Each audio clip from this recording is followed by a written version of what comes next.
Cash, and welcome back to Cash Talks Football, where we break down all the goals scored in the Premier League. And today we're doing Arsenal against Leicester City, as Arsenal come in the extra time to get a couple of points that help them in their challenge for the title against Man City.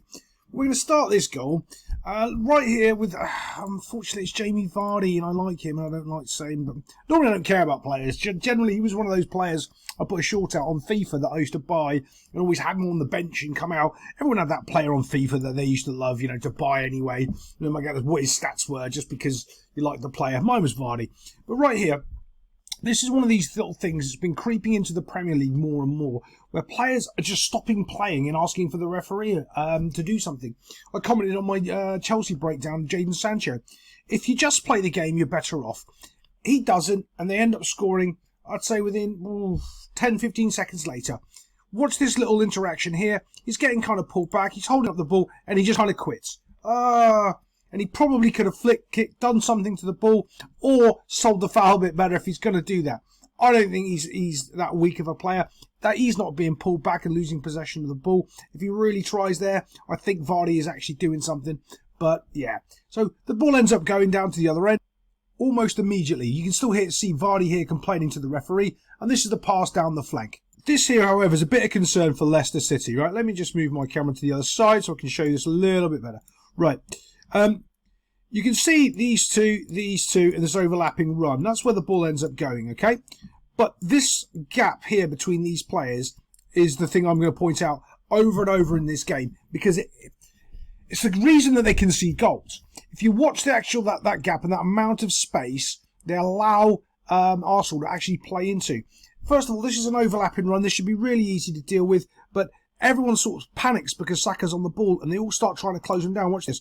They will start, look, 1, 2, 3, 4 around Saka, and actually nobody's covering the space or understanding that the ball can get passed into it and how dangerous that space is. Again, have a look at the gap between these players.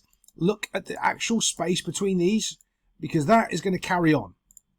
Now, when the ball's out wide here, have a look. We've got 1, 2, 3 Leicester players all running for the ball for absolutely no reason. And remember those two lines in that big space? Watch what ends up happening. Watch what ends up happening. As this ball gets fizzed across, completely and utterly unmarked, right by the penalty area, which is just really unacceptable at this level. And he just gets a little simple tap-in. Bomb. There he goes. My bad. He does a little bit of a curved run. He does actually check back a little. But even when he checks back, the defender's close enough. There really shouldn't be this much space between the midfielders and the defenders. And there's not one single player anywhere along that line when that ball comes across. Don't worry, they don't learn from it, and they do the exact same thing for the next goal. Oh, let's go back to my normal side. I feel more comfortable over here. So, this isn't an overlapping run. This is just playing the ball into the space for this guy to pass it across. Here's our would-be goal scorer. He's going to get tracked, but it doesn't matter because he's not just tracking him properly. See, one of those other things as well I've noticed a lot in the Premier League after doing these breakdowns is players just want to look like they're playing football, not actually do the job properly. They want to look like they're tracking and running the player back, but not actually be in a position to tackle or do anything about it. And this is one of those exact things that happens right here. When this ball comes across, look, there he is, clear as can be. You can see him. That gap now is a little bit, there it is, a little bit less than last time, but it's still there. It's still there. Now, all he does is ghost from here to here, and this guy doesn't even see him, even though he started tracking him here, so to here, and then to there, and he lets him just receive the ball inside the 18-yard box. Pretty shocking, really. There's actually no point you playing the game if you're not going to try to stop the other team scoring goals, but apparently that's what he's all about. Gets a little poke. Quality finish, to be fair, because he still has to get it into the corner. It's nicely done. But let's get on to the next goal, because here comes Leicester with a comeback. To be fair, you've got two Leicester players that seem to be completely unmarked from the Arsenal. As this ball whips in, it does take a little deflection, I think, off Kai Havertz, which wrong foots the keeper. If you actually look at it when it was in real time, I can remember the keeper looked like he had this, but the flight of the ball changes ever so slightly at the last minute and takes the keeper's eye away from it. So that's what ends up happening. Little dink, can you see it? Just takes it there and puts it to the wrong side of the keeper. Brings Leicester back into the game. 2-1, you've always got a chance. But also like, defensively, Arsenal are pretty solid. They are, I think, the best in the league at it. And they just, I don't know, on that set piece looked a little bit vulnerable. Not quite sure that they're all firing on all cylinders at the back just as yet. Couple of things to talk about on this goal as I move everything around and mess it all up.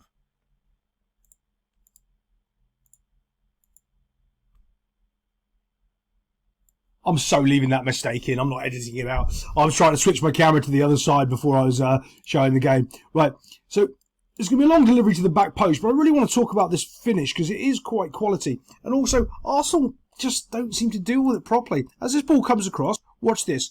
Now, you can see he's unmarked, which is fine because what should have happened is this guy's panicked a little bit too much. His body shape is wrong. He's facing this way. If he was back with a back 1-2 here, he'd be coming to attack this ball as it arrives here. He's not. This is the problem. His shape is wrong. He's back too late. Now he needs to turn, recover, and come to this kiddie here. Now, this is the hard part. This is what this finish, why it's so difficult. It isn't just because of the technique to get this little round thing here as it comes down and volley it across there. It's that you can see this player running at him, and if he does any sort of follow through with his foot or gets it wrong in any way, he can break his leg, he can foul the other player. So think all of those things are going through your head as the ball's coming down and you're trying to watch it and you're trying to strike it and get it into that far corner.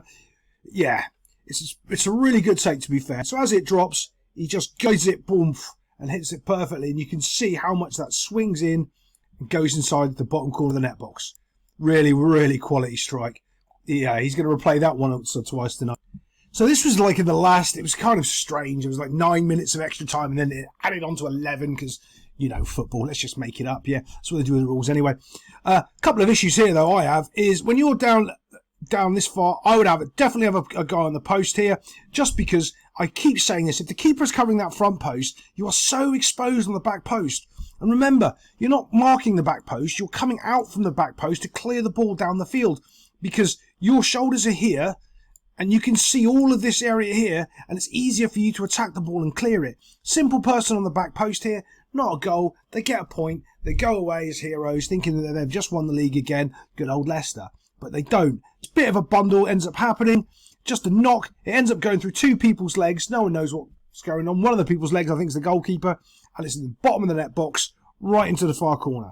Again, the keeper is transitioning from one side of the goal to the other. And if you've just got someone on the back post, trusting your keeper's taking control of the front post, this wouldn't have been the goal. But it goes in.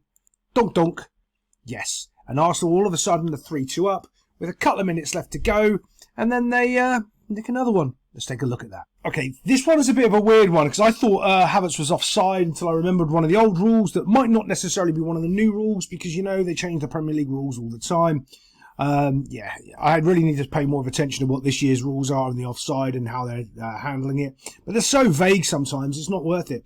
Shot comes in, the keeper saves it. When he plays this ball, Havertz is onside, okay, when the shot comes in. Now he's drifted kind of offside, but this player here from Leicester, as the keeper drops the ball, pokes it to Havertz and Havertz scores. So technically he's passed it to Havertz. And because he's passed it to him, Havertz isn't offside. That's what ends up happening here. So he's dropped the ball and he just pokes it to Havertz and Havertz scores. It's seen slightly better from this angle. You can see he has to poke the ball away, otherwise this kiddie's going to score anyway. So he has to poke it, but he just pokes it to Havertz. Havertz is in an offside position, but of course they've passed it to him, so he can't be offside. And there he gets his goal. Other than that, join us for the watch along. Stay around if you in a couple of weeks I'll be doing my Chelsea breakdown of all transfer stuff so you can see the flow of talent and how it works through the years and how you can have clubs that go on for 10 years like Man United and Man City are doing. But yeah, I'll see you next time on Cash Talks Football.